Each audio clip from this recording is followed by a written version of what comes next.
Hi, this is John from Michigan Wild, and I wanted to tell you a story of an encounter I had last fall.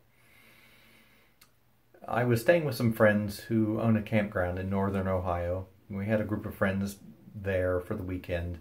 We're spending time together, and during a couple of the breaks, I wandered out by myself to the area around their campground. I had an interest for a while in looking to see if there was any tree structures in the area, and so I took the opportunity to go walking around the perimeter of their property.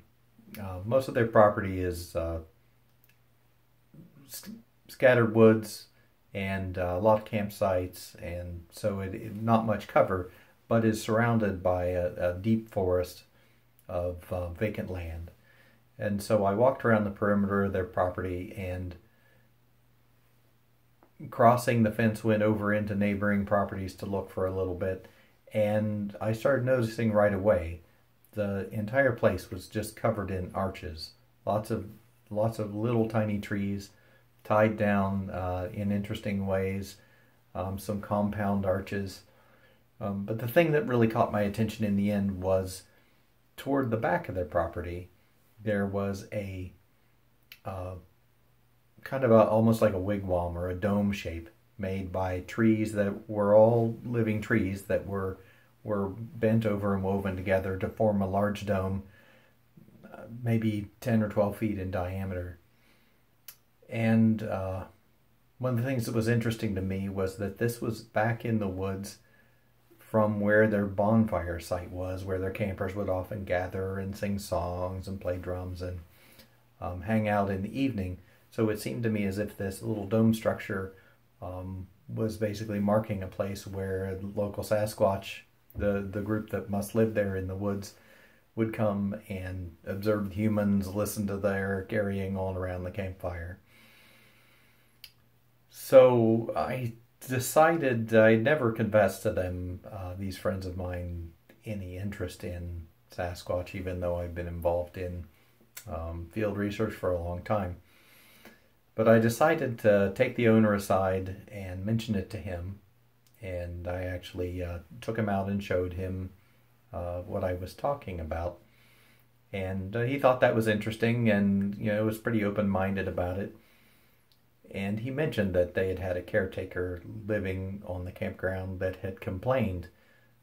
He was kind of a groundskeeper and a friend of the family that had noticed that trees were getting broken. And he couldn't understand. He had mentioned he didn't understand why people were breaking trees. And often in the off-season, when there weren't campers there, he would find freshly broken trees, and he was always puzzled, why would someone come on the property and break the trees? And he showed me some of these, and they were classic high breaks that any Sasquatch field researcher is accustomed to.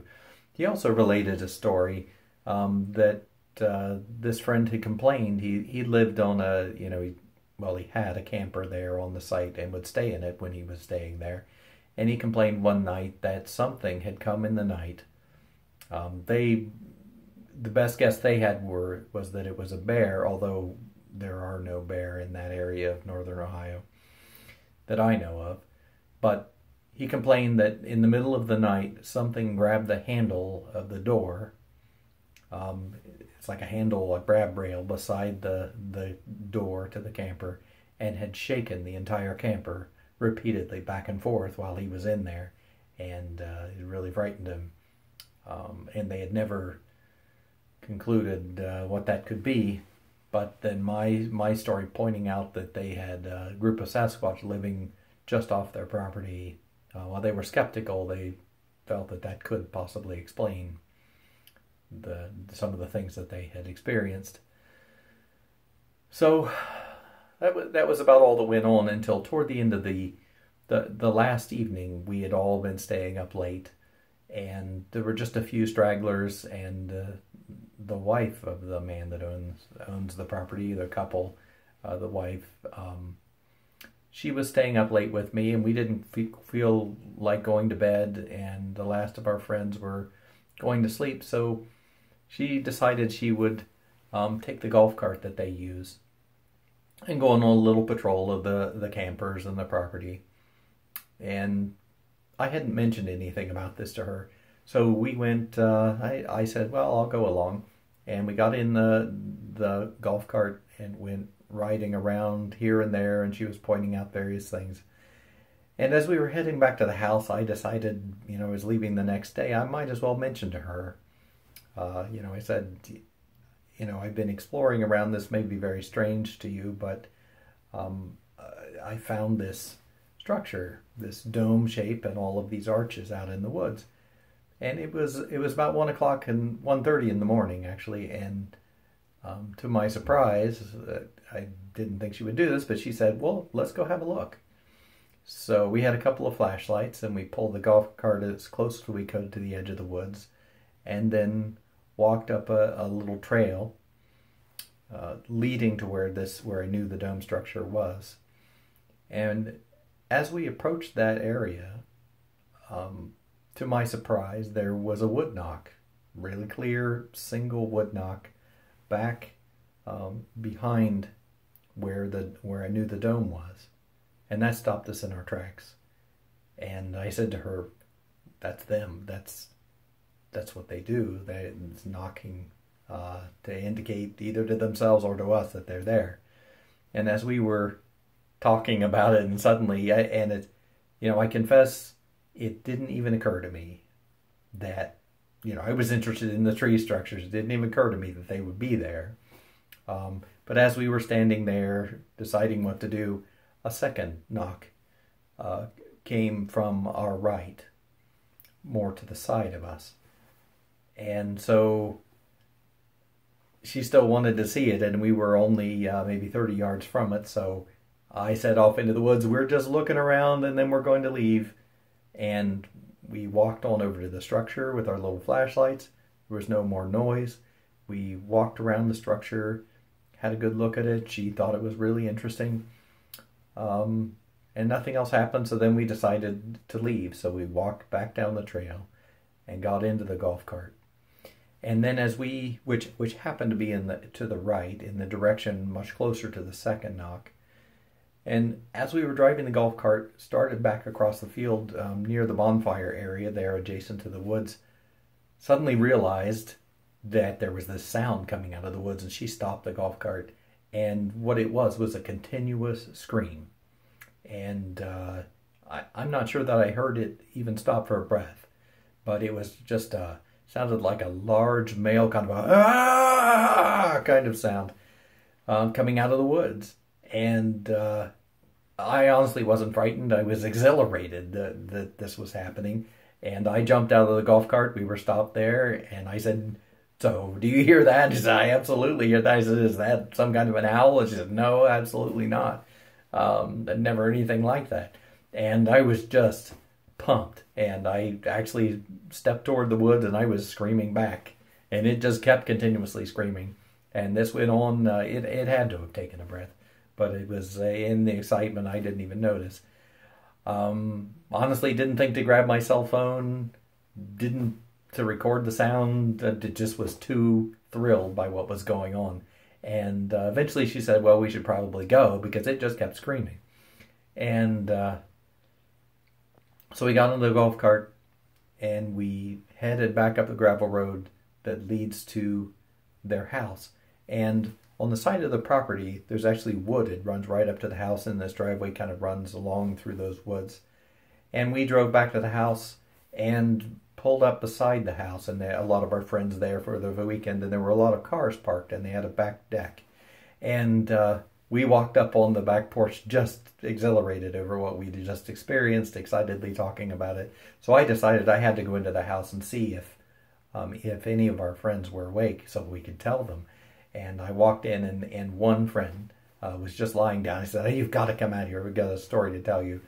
And brought him out and sat him down on the back porch, sort of a covered deck with chairs and with cars then around it. And I was relating the story. She was relating the story, talking very excitedly, telling them what we'd experienced out there in the woods and the screaming and the knocking. And right as we were talking, there's a wham! And it was a rock that had been thrown and it landed on a car right next to us, just across the deck railing, had hit the top of the car.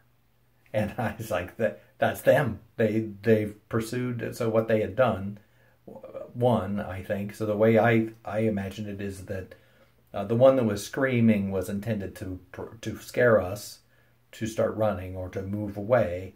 And then the second one, we didn't really hear it over the golf cart, but it was obviously coming alongside, parallel pursuing, as they often do, to chase you out of the woods. As we rode in our golf cart, it must have been making its way. That would have been the second one that knocked on the right, followed us along. And then when we pulled up to the house and went up on the deck, it must have stepped out of the trees and picked up gravel that there was there on the driveway. And it would have been, if it was daylight, it would have been right there, 40 yards away maybe. And as we talked and stood there, two more rocks, so a total of 3 rocks, smack really hard right on the top. They were, decent sized gravel, smacked on the top of the car. Right there was a rental car right next to where we were. There were no misses. Nothing hit the roof of the porch. We didn't hear anything hit the grass. It was just smack right dead top of that car. And I actually grabbed my flashlight and walked back out and shined up the driveway and shined around in the trees, trying to get a look at it. But it obviously, when I approached it, it stepped away. So it was just so exciting to have it unfold. I'd read so many accounts like that. To have it unfold, one is just to walk into the forest in the middle of the night. Not occurring to me, just I was interested in the tree structures, and it just didn't occur to me then that they would be out there, but they were. And then to just have it unfold in just the way that you've always heard they would unfold, right down to the throwing of rocks, because we apparently hadn't fled far enough. We went back to the house, and it probably either wanted us to go in or to go further away. Its mission was to chase us off, and it wasn't succeeding, and it was frustrated, so it was throwing rocks. Anyway, but it was an exciting experience, unforgettable. The next day we related to everyone and who was there, and I took them all back out into the woods and gave them a tour of all of these structures. And I look forward to catching up with my friends to see what further experiences. I gave them some advice about possible gifting and observation and what they could expect. Be interesting to see what they've learned over the winter. Anyway, that's my story. I hope you enjoyed it. I hope you all have similar adventures, and we'll talk to you soon.